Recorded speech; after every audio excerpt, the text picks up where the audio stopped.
แขวงสะหวรรณเขตสามารถยัดได้เหรียญคำในการแข่งขันกีฬาปิงปองประเภทซ้ายในงานมหกรรมกีฬาแห่งชาติครั้งที่ 12 ณ คลองจันทน์เป็นเจ้าภาพในวันที่ 18 พฤศจิกายน 2025 อยู่ที่สนามกีฬาศูนย์การค้าลาวไอเทคได้มีการแข่งขันกีฬาปิงปองประเภททีมซ้ายและทีมหญิงซึ่งมีทีมนักกีฬาเข้าร่วมทั้งหมด 7 ภาคส่วนคือ ทีมนครหลวงจันทน์เจ้าภาพคำมวนสะหวรรณเขตจำปาสักเสกองแขวงหลวงพระบางและทีมแขวงอุดมไซการแข่งขันกีฬาครั้งนี้ประกอบมีทีมซ้ายรอบชิงชนะเลิศซึ่งนครหลวงจันทน์พบกับแขวงจำปาสักสะหวรรณเขตพบกับแขวงอุดมไซ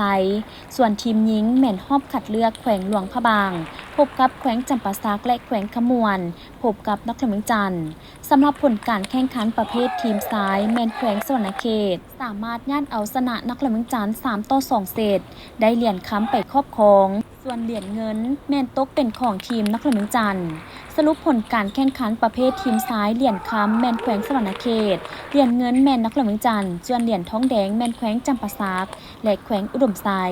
ส่วนประเภทหญิงเหรียญค้ำแม่นแขวงจำปาสักเหรียญเงินแม่นแขวงสะหวรรณเขตเหรียญทองแดงทีมนครหลวงจันทน์และแขวงขมวนการแข่งขันกีฬาปิงปอง